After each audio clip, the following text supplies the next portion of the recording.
तो हेलो बच्चों, welcome to you Mahi classes number 2 में आपका स्वागत है। फिर मैं एक धमाकेदार वीडियो के साथ आया हूं। जैसा कि मैंने बताया था 24 मैराथन 24 दिन मैं लेके आऊंगा। तो आपका आगाज हो चुका है 24 मैराथन 24 दिन का। तो मैंने पहले टॉपिक की शुरुआत कर दी है, पहले चैप्टर की, वैद्युत आवेश तथा कूलाम के नियम की। तो बेटा हम बेसिक लेवल से आपको समझाते चले जाएंगे, लेकिन आपकी नोट्स की जो बात है, नोट्स आपको हमारे टेलीग्राम चैनल पर मिल जाएंगे। तो ज्वाइन करें टेलीग्राम चैनल माही क्लासेस नंबर 2 में। आप ज्वाइन करें जाके टेलीग्राम चैनल को, तो वहां आपको फिजिक्स के सारे नोट प्रोवाइड करा दिए जाएंगे। तो मैं आपको ले चलता हूं अपने टॉपिक की ओर और वैद्युत आवेश तथा कूलाम के नियम की ओर चैप्टर में इसका आगाज करते हैं आज। तो देखते हैं, कहते हैं कि लिया है प्रण अगर मंजिल को पाने का, लिया है प्रण अगर मंजिल को पाने का, तो क्यों पीछे हम कदम खींचें, क्यों पीछे हम कदम खींचें, शुरुआत तो अभी की ही है, आगे आए कितनी भी मुश्किलें, फिर भी हम उनके आगे ना झुके। तो मैं इसी के साथ नए टॉपिक के साथ स्टार्ट करता हूं। मैं बात करने वाला हूं आवेश की। किसकी बात करने वाला हूं बेटा? आवेश क्या होता है, कैसे उत्पत्ति होती है, कंडीशन क्या है, किस प्रकार करता है। तो देखिए बेटा, मैं बात करने वाला हूं आज आवेश की। किसकी बात करने वाला हूं बेटा? आवेश की। तो देखिए बेटा, जो आवेश है हमारा, आवेश, इसकी मैं बात करने वाला हूं। तो बेटा आज से कुछ समय साल पहले, तकरीबन 2500 साल पहले लगभग, एक थेल्स नामक वैज्ञानिक आए और ये नदी के किनारे बैठे बैठे दो हम अंबर नामक पत्थरों को आपस में रगड़ रहे थे। तो रगड़ने से क्या हुआ कि इनके हाथ से पत्थर क्या हुए, छूट गए। तो बेटा जब दोनों पत्थर छूट गए हाथों से, तो उनमें से जो पत्थर छूट गया पृथ्वी पर गिरा, उसके आसपास धूल मिट्टी के और जूट वगैरह के घास फूस के कण जो पड़े थे उस पर आकर चिपक गए। तो उन्होंने ये देखा कि आखिरकार इस पर चिपके क्यों ये कण। तो उन्होंने बताया कि इसमें जो गुण है, आकर्षण का गुण पाया जाता है, और ये गुण आया कहां से? आवेश के कारण आया। परंतु इस पर इनको वैधता नहीं दी गई। आवेश की उत्पत्ति आज से 2500 साल पहले किसने की थी बेटा?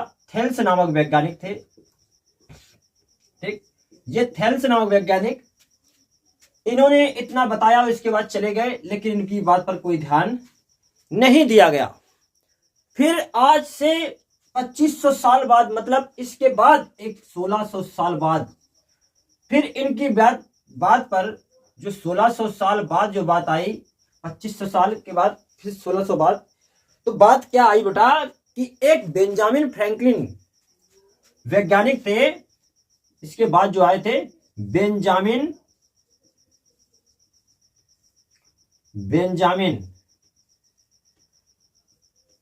फ्रैंकलिन,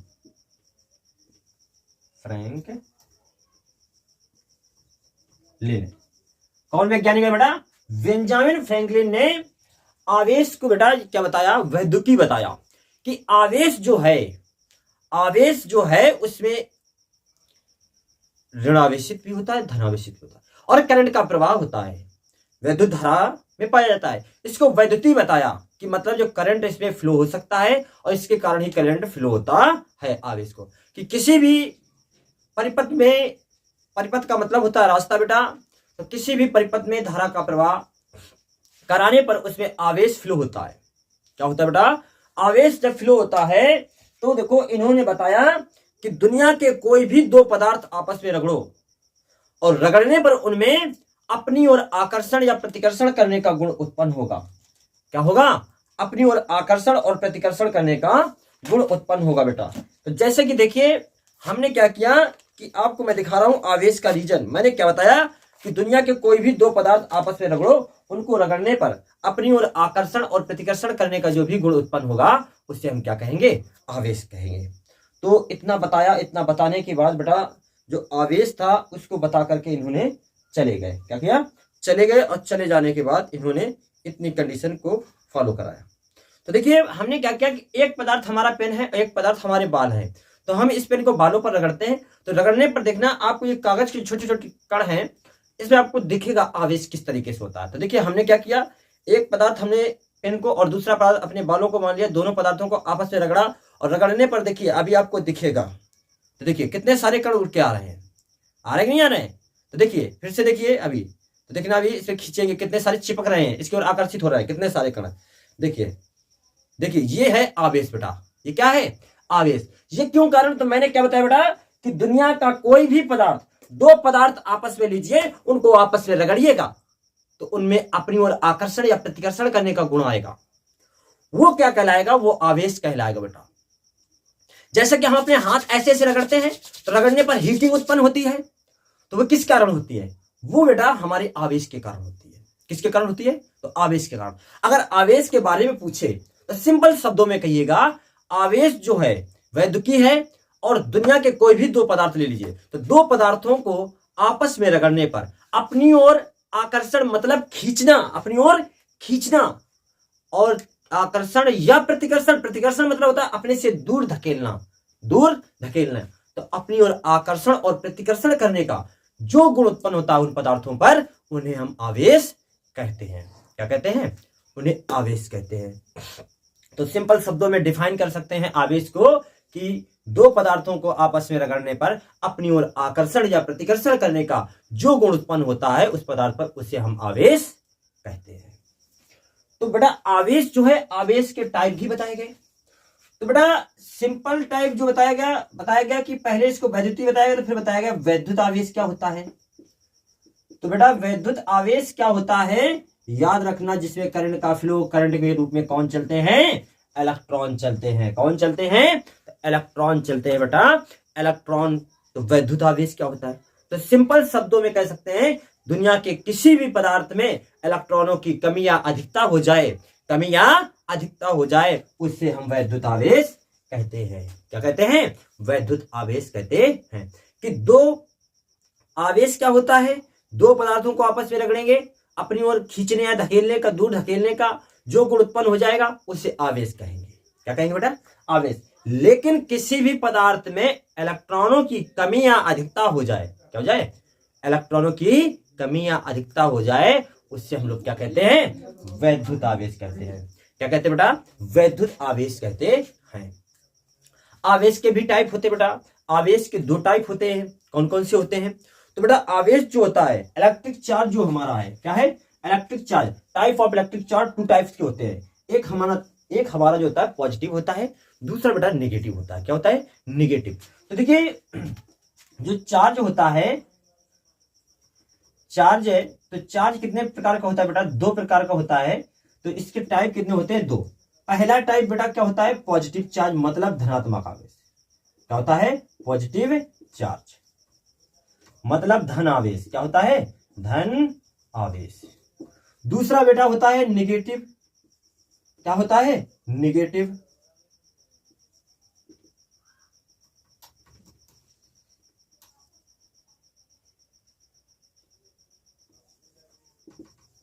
नेगेटिव आवेश। नेगेटिव चार्ज वो क्या होता है बेटा? ऋण आवेश। क्या होता है? ऋण आवेश। क्या होता है बेटा? ऋण आवेश। क्या होता है? ऋण आवेश। दूसरा जो टाइप होता है वो ऋण आवेश होता है। क्या होता है बेटा? ऋण आवेश। देखिए बेटा ऋण आवेश जो होता क्या है, अब बात समझिए। हमारा जो ऋण आवेश होता है, तो सिंपल शब्दों में हमने क्या कहा है वैद्युत आवेश को, कि किसी पदार्थ में इलेक्ट्रॉनों की कमी या अधिकता को वैद्युत आवेश कहते हैं। क्या कहते हैं? वैद्युत आवेश।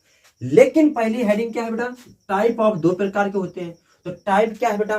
पहला आवेश क्या है? धनात्मक आवेश क्या है? तो धनात्मक आवेश जो है बेटा वो हमारा होता है कि किसी भी पदार्थ में अगर इलेक्ट्रॉनों की कमी हो जाए, क्या हो जाए? कमी हो जाए, इलेक्ट्रॉनों की कमी हो जाए, क्या हो जाए? कमी, तो उससे हम लोग धनावेश कहते हैं। क्या कहते हैं? धनावेश कहते हैं। किसी भी पदार्थ में इलेक्ट्रॉनों की कमी हो जाए उससे हम धनावेश कहते हैं। क्या कहते हैं बेटा? धनावेश कहते हैं। तो इसी प्रकार हमारा दूसरा क्या है? ऋण आवेश। क्या होता है? ऋण आवेश। तो ऋण आवेश बेटा क्या होता है? बहुत ही सिंपल है, डिफाइन कर सकते हैं आसान शब्दों में। तो ऋण आवेश जो बेटा होता है कि अगर हमारा जब इसमें इलेक्ट्रॉनों की कमी हो रही तो वो धनात्मक आवेश होना है, मतलब जस्ट उल्टा, इसमें क्या होगी? अधिकता होगी बेटा। क्या होगी? अधिकता। तो किसी पदार्थ में या किसी वस्तु में इलेक्ट्रॉनों की अधिकता हो जाए, मतलब इलेक्ट्रॉन बढ़ जाएं, उससे हम लोग क्या कहते हैं, नेगेटिव चार्ज, मतलब ऋण आवेश। क्या कहते हैं, ऋण आवेश। तो दुनिया का कोई भी पदार्थ हो या वस्तु हो, उसमें बेटा इलेक्ट्रॉनों की अधिकता हो जाए तो उससे हम लोग ऋणावेश कहते हैं। अगर कमी हो रही है तो धनावेश कहते हैं। यहां तक बात समझ में आई कि नहीं आई? तो कमेंट में जरूर बताइएगा अगर यहां तक बात समझ में आई है तो। ठीक है, तो अब हम क्या करेंगे बेटा, चैनल को ज्यादा से ज्यादा सब्सक्राइब करें और ज्यादा से ज्यादा शेयर करते जाएं कि आपके साथ, क्योंकि इतना बेहतर आपको कंटेंट कोई नहीं देने वाला है। आपको ग्रोथ में आगे ले जा रहा हूं। चैनल को ज्यादा से ज्यादा शेयर करें और भी बच्चे तुम्हारे साथ जुड़े और भी पढ़ सकें आपके जरिए। तो हम बात कहां कर रहे थे, धनावेश और ऋणावेश की। तो बेटा अगर किसी वस्तु में इलेक्ट्रॉनों की अधिकता होती है तो उसे ऋणावेश कहते हैं। किसी वस्तु में इलेक्ट्रॉनों की कमी होती है तो उसे क्या कहते हैं, धनावेश कहते हैं। अगर अधिकता होती है तो ऋणावेश कहते हैं, कमी होती है तो धनावेश कहते हैं। ये बात बता के हमारे बेंजामिन फ्रैंकलिन चले गए। जब चले गए तो इनके बाद एक आया ऊर्जा संरक्षण का नियम। तो ऊर्जा संरक्षण के नियम में बाद में बात करते हैं। पहले हम जानते हैं कि आवेश के मेन कारण क्या होते हैं, मेन पॉइंट क्या है वो देखिएगा।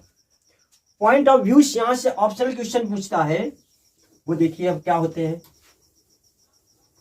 Option question. देखिए बेटा, यहाँ ये आपको टेलीग्राम चैनल पे हमारे सारे नोट्स मिल जाएंगे। नोट्स की चिंता न करें, माही क्लासेस नंबर 2 पर जाइए, टेलीग्राम चैनल पे हमारे पहुंचिए, वहां पर आपको पूरे पूरे नोट्स मिल जाएंगे। ठीक है, फिजिक्स के फुल कंप्लीट नोट मिलेंगे आपको, नोट्स।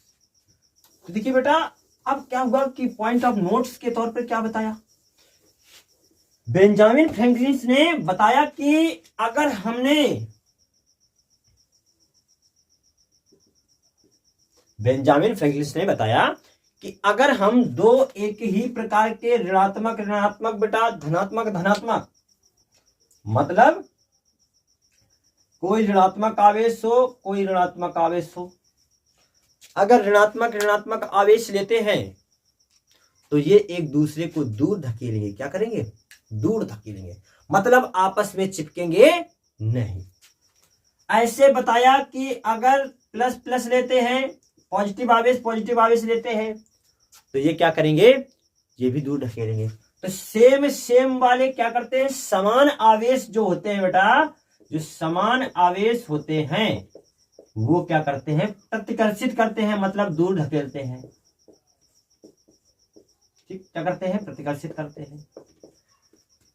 और ये भी क्या करेंगे, प्रतिकर्षित करेंगे। लेकिन यही दोनों अपोजिट हो जाएं, यही दोनों क्या हो जाएं, अपोजिट हो जाए बेटा, तो ये दोनों जब अपोजिट मिल जाएंगे, धन ऋण हो या ऋण धन हो, तो बेटा क्या करेंगे, ये आपस में आकर्षित करेंगे। क्या करेंगे, आकर्षित करेंगे। आकर्षित करते हैं बेटा, आकर्षित का मतलब होता है अपनी ओर खींचना, एक दूसरे में चिपक जाएंगे। क्या हो जाएंगे, चिपक जाएंगे। जब चिपक जाएंगे तो कंडीशन यहां से क्वेश्चन एग्जामिनर कैसे पूछता है कि दो सजातीय आवेश एक दूसरे को क्या करते हैं, तो बेटा उस कंडीशन पर दो सजातीय आवेश एक दूसरे को प्रतिकर्षित करते हैं, मतलब दूर धकेलते हैं। अगर क्वेश्चन पूछ दे कि दो विजातीय आवेश, मतलब विपरीत आवेश, या देखो असमान आवेश कह दे, तो असमान आवेश दोनों एक दूसरे को आकर्षित करते हैं, खींचते हैं, आपस में चिपक जाते हैं। क्या करते हैं, आपस में चिपक जाते हैं बेटा। तो जब ये कंडीशन बनती है तो क्या होगा बेटा कि आपको नोट्स के तौर पर आपको लिख लेना है कि दो समान आवेश या समान आवेश एक दूसरे को, सजाती कह सकते हैं इनको, कि दो सजाती आवेश या दो समान आवेश एक दूसरे को प्रतिकर्षित करते हैं, दूर धकेलते हैं, और दो विपरीत आवेश या दो असमान आवेश एक या विजातीय आवेश एक दूसरे को आकर्षित करते हैं, चिपका लेते हैं। समझ गए? तो बात यहां ये बता के गए बेंजामिन फ्रैंकलिन। अब बताया कि बेटा कि आवेश का मात्रक क्या है, विमा क्या है। तो बेटा देखिए, आवेश जो मात्रक और विमा यहां से पूछेगा, तो देखिए आप सभी ने बेटा ये फार्मूला तो पढ़ा ही होगा कि आवेश में Q बराबर IT, ये तो पढ़ा ही होगा Q बराबर IT। तो बेटा ये फार्मूला आवेश को पहले तो Q से प्रदर्शित करते हैं, और जब Q बराबर IT हम लोगों ने पढ़ा ही है, तो देखो I के मात्रक एम्पियर होता है, क्या होता है, और समय का मात्रक सेकेंड होता है, तो एम्पियर सेकेंड। SI मात्रक की बात करें, ये मात्रक हो गया हमारा। अगर SI मात्रक की बात करेंगे तो SI मात्रक इसका कूलाम होता है, क्या होता है, कूलाम होता है बेटा। SI मात्रक जो होता है कूलाम होता है इसका। अगर हम विमा की बात करें तो बेटा जो विमा होती है, क्या होती है, विमा, तो एम्पियर को हम लोग A से लिखते हैं और समय को हम लोग T से लिखते हैं, तो विमा बन जाती है AT। क्या बन जाती है बेटा, AT। अगर हम राशि की बात करें तो राशि क्या होती है, देखिएगा राशि जो बेटा है ये एक अदिश राशि है, क्या है, जिसमें कोई परिमाण और कोई दिशा नहीं है, समझ गए। तो ये राशि बेटा अदिश राशि है, कैसी राशि है, अदिश राशि है आवेश। और मात्रक की बात करें कूलाम कहिए या एम्पियर सेकेंड कहिए। विमा की बात करें तो विमा AT हो जाएगी, A मतलब एम्पियर, T मतलब समय। तो यहां तक बात तो सभी को समझ में आ गई होगी मेरे प्यारे रसगुल्लो। तो यहां तक आपको पूरा कंटेंट दिया। अब हमने न्यू टॉपिक की बात करते हैं। आवेश का तो मसला खत्म, अब बात करते हैं आवेश संरक्षण की। उसकी भी बात कर लेते हैं, आवेश संरक्षण की। तो वो क्या होता है, जो मोस्ट टॉपिक जो पॉइंट्स हैं, इसको पेन कॉपी लेकर बैठिएगा, पेन कॉपी लेकर अपना लिखते जाइएगा। जो शॉर्ट में बता रहा हूं इनको लिखते जाइएगा, आपको बहुत ही काम आने वाले, हेल्पफुल करेंगे आपके एग्जाम में। ऑप्शनल क्वेश्चन बताएंगे, यहां से फंसेंगे। तो देखिएगा आवेश संरक्षण क्या कहता है।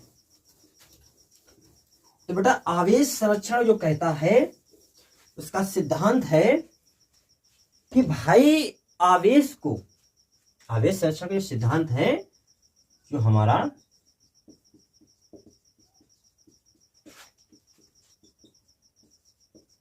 ठीक है, जो आवेश संरक्षण का जो सिद्धांत है बेटा बड़ा सिंपल सा टॉपिक है, इसको कोई कठिन टॉपिक नहीं है। जो आवेश संरक्षण का सिद्धांत बेटा ये कहता है ना तो हम इसको उत्पन्न कर सकते हैं और ना ही बेटा इसको नष्ट कर सकते हैं, समझिए, ना तो हम इसको उत्पन्न कर सकते हैं और ना ही बेटा इसको नष्ट कर सकते हैं। आवेश संरक्षण का सिद्धांत कहता है बल्कि हम इसको एक जगह से दूसरे जगह तक भेज सकते हैं। जैसे कि करंट है, सभी के घर में बिजली आती होगी, तो बिजली का जो पावर प्लांट है आपके कहां बना हुआ है, कितने मीलों दूर, वहां से आपके घर में करंट आता है कि नहीं आता है। तो करंट में कौन दौड़ता है बेटा, आवेश। कौन दौड़ता है, आवेश। तो मेरे प्यारे रसगुल्लो आवेश जब दौड़ता है तो इसी को हम लोग आवेश संरक्षण का सिद्धांत कहते हैं। कहता है आवेश संरक्षण का सिद्धांत आवेश को ना तो उत्पन्न कर सकते हैं और ना ही हम उसको नष्ट कर सकते हैं, बल्कि एक जगह से दूसरे जगह तक ले जा सकते हैं। सिंपल शब्दों में कहें कि एक स्थान से दूसरे स्थान तक स्थानांतरित कर सकते हैं, या हम कह सकते हैं एक दूसरे में आदान प्रदान कर सकते हैं। समझ रहे बात, इसका आदान प्रदान भी किया जा सकता है। आवेश को ना तो उत्पन्न किया जा सकता है और ना ही नष्ट किया जा सकता है, बल्कि इसका आदान प्रदान किया जा सकता है। इतना सिंपल सा टॉपिक है आवेश संरक्षण। इसके बाद इसी घटना को हम लोग आवेश संरक्षण का सिद्धांत कहते हैं। समझ गए कि ना तो आवेश को उत्पन्न कर सकते और ना ही नष्ट कर सकते हैं, बल्कि इसका आदान प्रदान किया जा सकता है। इस घटना को हम लोग आवेश संरक्षण का सिद्धांत कहते हैं। तो इसका भी मसला सॉल्व हो गया आवेश संरक्षण सिद्धांत का। तो अब हम बात करते हैं आवेश, मूल आवेश की बात कर लेते हैं। मूल आवेश, फंडामेंटल चार्ज क्या होता है। मूल आवेश की बात करते हैं बेटा, तो मूल आवेश जो हमारा है ये फंडामेंटल चार्ज, इसकी हम बात करते हैं फंडामेंटल चार्ज की, तो क्या होता है ये देखिए, इसका भी कोई बड़ा लॉजिक नहीं है। तो जैसे तुम लोग क्या करते हो, कभी कभी कोई शराबी होता है, तो तुम्हारे गांव में होता है, कभी कभी इतना तोड़ते हो, उससे इतना तोड़ते हो कि तुम लोगों से आपस में कोई बात कर दी, करने के बाद उसको क्या करते हो, तुम लोग बहुत बेहतरीन तरीके से उसको तोड़ते हो, कि ऐसा तोड़ते हो, ऐसा तोड़ते हो कि उसके बाद वो बेचारा तोड़ने लायक नहीं रहता है। समझ रहे मेरी बात को? तो बस ऐसा ये भी है। तो समझ लो एक लड़का था, उसका नाम था आवेश। क्या नाम था? आवेश। तो उसका नाम आवेश था, तो उसको बेचारा एक दिन नशे में धुत था, आकर एक से टकरा गया, और वो हष्ट-पुष्ट था ठीक ठाक। जब हष्ट-पुष्ट था तो उसने कहा कि अच्छा चलो आओ तुमसे निपटते हैं। तो उसको ऐसा तोड़ा, ऐसा तोड़ा, ऐसा तोड़ा कि उसके बाद बेचारा वो तोड़ने लायक नहीं बचा। मतलब इतना तोड़ दिया गया, उसके बाद तोड़ने लायक नहीं बचा। वो किसी भी अब व्यक्ति से भिड़ेगा नहीं, जो जैसा कह देगा वैसी बात मान लेगा, सुधर गया जिसे कहते हैं। तो बस ये सुधर गया, ये भी सुधर गया, समझ लो यही है मूल आवेश। आवेश की वह छोटी से छोटी काही, मतलब इतना तोड़ा गया, इतना तोड़ा गया आवेश को कि वह छोटी से छोटी काही बनाई गई, जो किसी भी पदार्थ में समाहित हो जाए। बेटा क्या हो जाए? समाहित हो जाए या निहित हो जाए, उससे हम लोग मूल आवेश कहते हैं। क्या कहते हैं? मूल आवेश, फंडामेंटल चार्ज कहते हैं। क्या कहते हैं? Fundamental charge. कि आवेश की वह छोटी से छोटी इकाई जो किसी भी पदार्थ में समाहित हो जाए, निहित हो जाए, मतलब उसके अंदर उपस्थित हो जाए, उससे हम मूल आवेश कहते हैं। क्या कहते हैं? इसे हम मूल आवेश कहते हैं। और इससे बेटा स्मॉल ई से सूचित करते हैं। किससे सूचित करते हैं? स्मॉल ई से। जो बच्चा लिख रहा है कॉपी पेन से, तो वो डिफिनीशन टाइप पे लिख सकता है कि आवेश की वह छोटी से छोटी इकाई जो किसी भी पदार्थ में समाहित हो सके, उसे मूल आवेश कहते हैं। क्या कहते हैं? उसे मूल आवेश कहते हैं। इससे बेटा स्मॉल ई से सूचित करते हैं। किससे सूचित करते हैं? स्मॉल ई से। तो इसे स्मॉल ई से सूचित करते हैं बच्चा, तो इसका एक फार्मूला होता है। फार्मूला क्या होता है? Q बराबर हम लोग लिखते हैं NE। क्या लिखते हैं? Q आवेश है, N क्या है? इलेक्ट्रॉनों की संख्या है। तो बेटा जो Q होता है वो हमारा क्या होता है? आवेश। N क्या होता है? इलेक्ट्रॉनों की संख्या, नंबर कह सकते हैं, electron of number, electron of number.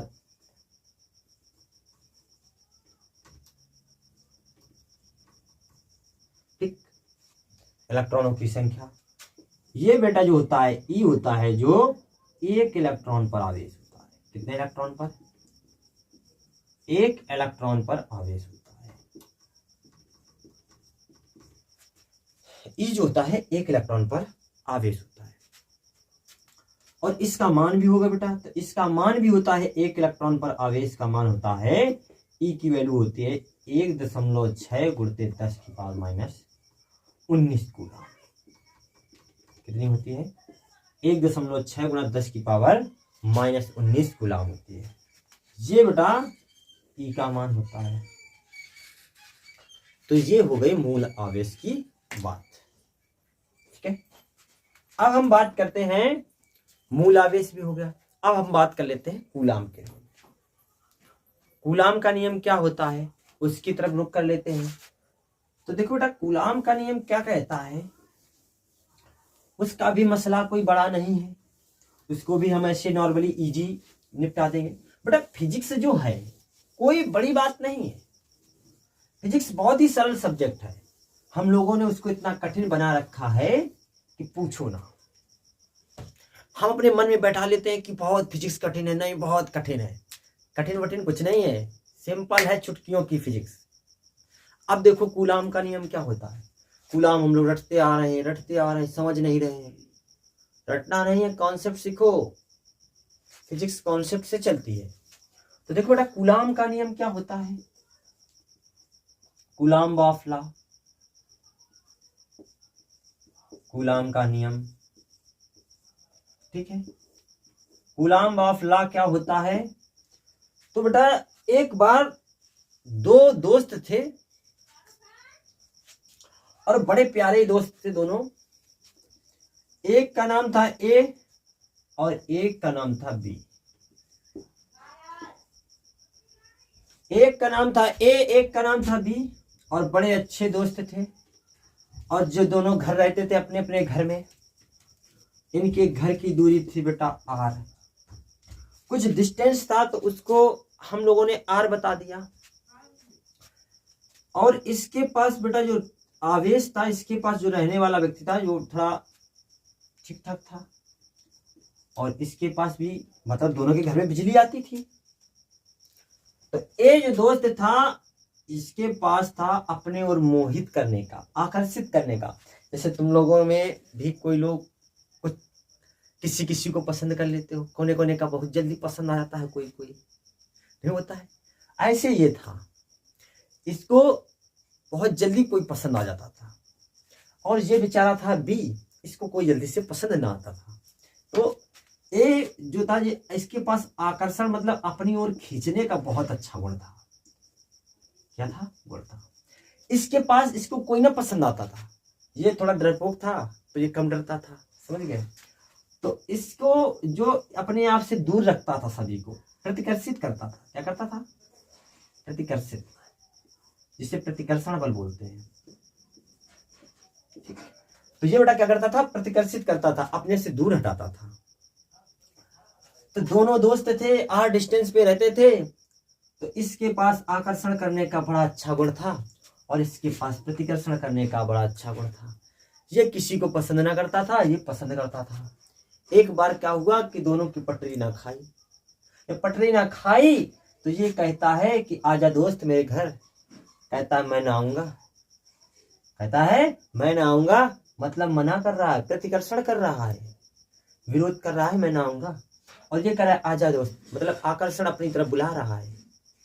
तो कूलाम का नियम भी यही कहता है कि दो स्थिर बिंदु हैं, मतलब ए व बी, दो दोस्त हैं, और दोनों पर लगने वाला आकर्षण व प्रतिकर्षण बल जो आवेश है Q1 और Q2, इन पर जो इन आवेशों के गुणनफल बेटा मतलब F proportional Q into Q1 into Q2। क्या हुआ? Q1 into Q2। और इनके जो घर के बीच की दूरी थी R, तो कहा कि R का कर दें हम लोग डबल स्क्वायर, इसको बोलते हैं वर्ग। क्या बोलते हैं? वर्ग। तो कहते हैं कि दो स्थिर बिंदु मतलब ए व बी, दो स्थिर बिंदुओं के बीच लगने वाला मतलब बेटा माइनस आवेश जहां होता है वहां आकर्षण बल लगता है, और जहां प्लस आवेश होता है वहां प्रतिकर्षण बल लगता है। तो दो स्थिर बिंदुओं के बीच लगने वाला आकर्षण व प्रतिकर्षण बल, इन आवेशों के आवेश बेटा Q1 और Q2, Q1 और Q2, तो इन आवेशों के गुणनफल मतलब बेटा इनका गुणा, गुणा ये गुणा का सिंबल है। तो इन आवेशों के गुणनफल के इस सिंबल को जब ऊपर ऊपर वैल्यू लिखी जाती है ऐसे समझ लो, तो इनको पढ़ते हैं अनुक्रमानुपाती। क्या पढ़ते हैं? अनुक्रमानुपाती। तो कहते हैं कि दो स्थिर बिंदुओं के बीच लगने वाला आकर्षण तथा प्रतिकर्षण बल आवेशों के गुणनफल के अनुक्रमानुपाती और बीच की दूरी के वर्ग मतलब स्क्वायर वर्ग के व्युत्क्रमानुपाती होता है। क्या होता है? व्युत्क्रमानुपाती होता है। ये हमारा कूलाम का नियम है कि दो स्थिर बिंदुओं के बीच लगने वाला आकर्षण तथा प्रतिकर्षण बल उन आवेशों के गुणनफल के मतलब गुणा करना, गुणनफल के अनुक्रमानुपाती और बीच की दूरी के वर्ग मतलब स्क्वायर वर्ग के व्युत्क्रमानुपाती होता है। ये कहता है कूलाम का नियम। तो कूलाम का नियम ये भी कहता है, तो बेटा जब ये प्रोपोर्शनल का सिंबल हटाते हैं, अनुक्रमानुपाती या व्युत्क्रमानुपाती इंग्लिश में बोलते हैं, प्रोपोर्शनल बोल सकते हो दोनों को, चाहे बटे में लिखे हो चाहे ऊपर लिखे हो, उसको हम इंग्लिश में प्रोपोर्शनल बोलते हैं। तो जब बेटा प्रोपोर्शनल का सिंबल हटाते हैं तो एक नियतांक जुड़ता है इसके साथ। वो नियतांक क्या होता है? 1/4 पाई एप्सिलॉन नॉट के और Q1 Q2 अपॉन R। तो जहां बेटा हमारा के है, के बेटा परावैद्युतांक होता है। क्या होता है? परावैद्युतांक। क्या है? परावैद्युतांक। तो परावैद्युतांक जब कुछ मान नहीं दिया होता है बेटा, तो वहां के बराबर हम लोग 1 ले लेते हैं। क्या लेने पर? 1 लेने पर कर देते हैं। तो 1 लेने पर करते हैं तो के की जगह क्या रख देंगे? 1/4 पाई एप्सिलॉन नॉट। अगर हम इसके साथ 1 का भी गुणा करा दें तो 1 का गुणा कराएंगे बेटा उतना ही आएगा कि नहीं आएगा? तो इसलिए हम लोग 1 नहीं रखते हैं बार बार। Q1 Q2 upon R square. ये इतना प्रूव होता है कूलाम के नियम में। फिर बेटा इसमें सर आपने कहा कि नियतांक है, नियतांक जुड़ता है, तो नियतांक कहाँ गया? ये भी बात होती है। तो हाँ बेटा नियतांक देखिए कहाँ गया। तो जो 1/4 पाई एप्सिलॉन नॉट है ये हमारा क्या है? नियतांक है। क्या है? नियतांक है। 1/4 पाई एप्सिलॉन नॉट जो है हमारा क्या है? नियतांक है। तो बेटा सोचोगे कि 1/4 पाई एप्सिलॉन नॉट है, इसका कुछ मान भी होता होगा सर। तो हाँ बेटा इसका मान भी होता है। वो मान क्या होता है वो देखिए। तो 1/4 पाई एप्सिलॉन नॉट है, इसका मान होता है 9 × 10⁹ न्यूटन मीटर स्क्वायर प्रति कूलाम स्क्वायर। इसका मान भी होता है। आप बेटा बात करते हो कि इसके साथ सर एक पाई दिख रही, तो पाई का भी मान होता होगा। हाँ बेटा इसका भी मान होता है। ये सॉल्व होता है तो इसको इसका मान होता है 3.14 या 22/7। क्या होता है? 22/7। अब बेटा एप्सिलॉन नॉट भी जुड़ा है, इसको हम लोग क्या बेटा पढ़ते हैं? Epsilon not. तो बेटा इसका भी क्या कुछ सर मान होता है बेटा, इसका भी मान होता है। 8.85 × 10⁻⁻12 coulomb square newton metre square. इसका मान ये होता है। तो बेटा इसका भी मान होता है। तो यहां तक बात समझ में आई कि नहीं आई? कूलाम का नियम समझ में आया कि नहीं आया? इतनी बात क्लियर हुई? तो फटाफट कमेंट में बताओ क्लियर हुई कि नहीं हुई। तो अब हम चलते हैं आगे। ज्यादा से ज्यादा शेयर करें बच्चों को, क्योंकि ऐसा मजेदार फिजिक्स पढ़ाने में पूरे यूट्यूब में कोई धमाका नहीं लेके आया होगा। इतना बेहतर कंटेंट दे रहा हूं आपको, बेसिक लेवल से लेकर उच्च क्वालिटी आपको। तो अब हम बात करते हैं आगे टॉपिक की। तो जब आगे बात करते हैं तो क्या होता है? तो देखिए बेटा आगे जब हम बात करते हैं, अगर स्क्रीनशॉट लेना चाहो तो ले सकते हो, ठीक है। तो देखिए बेटा अब हम आगे बात करते हैं। अब हम कूलाम का नियम तो निपटा दिया, इसको तो फरिया दिया। अब देखो आगे फरियाने के लिए क्या रह गया है। तो देखो अब हम लोग क्या करते हैं, इसके बाद पढ़ते हैं आवेश का क्वांटीकरण या परमाणुकता। आवेश का क्वांटीकरण या परमाणुकता। आवेश का क्वांटीकरण या परमाणुकता, इसकी बात करते हैं। आवेश का क्वांटीकरण या परमाणुकता की, ठीक है। तो ये भी कोई बड़ा टॉपिक नहीं है, आवेश का क्वांटीकरण या परमाणुकता। ये भी बहुत ही सिंपल टॉपिक है। तो देखो हमने मूल आवेश पढ़ाया है आपको। मूल आवेश में मैंने क्या बताया कि आवेश को इतना ना तोड़ दो उसके बाद तोड़ने लायक ना बचे। ऐसे ही आवेश का क्वांटीकरण होता है कि कहा गया है आवेश को हम इस रूप में लिखते हैं जैसे कि +-E, 2+-E, +-3E और डॉट इन्फिनिटी तक। इतना छोटा है ये, इतना तोड़ दिया गया कि इसको हम इस रूप में लिख सकते हैं और इसको हम भिन्न के रूप में बेटा नहीं लिख सकते हैं। और यही आवेश का क्वांटीकरण या परमाणुकता कहलाता है। मतलब आवेश वह छोटा से छोटा भाग जिसके बाद इसको विभाजित नहीं किया जा सकता है। आवेश का वह छोटा से छोटा भाग जिसके बाद इसको तोड़ा नहीं जा सकता है, विभाजित नहीं किया जा सकता है, कह सकते हो।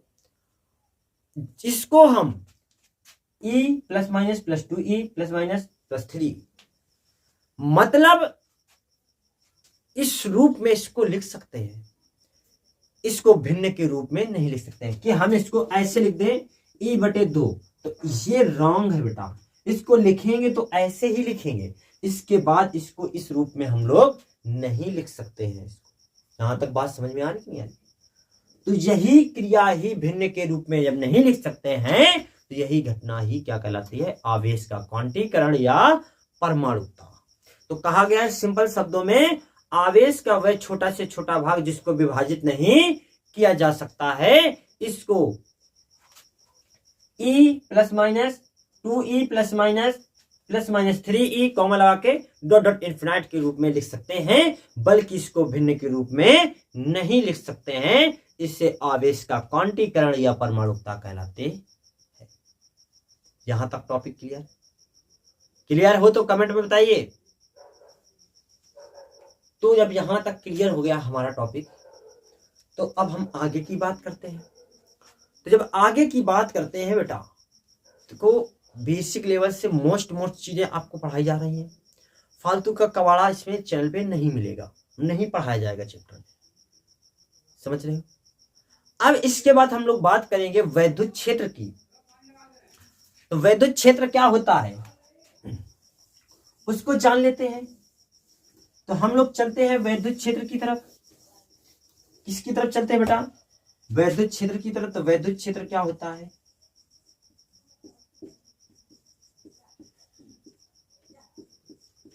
वैद्युत क्षेत्र इलेक्ट्रिक फील्ड जिसे बोलते हैं,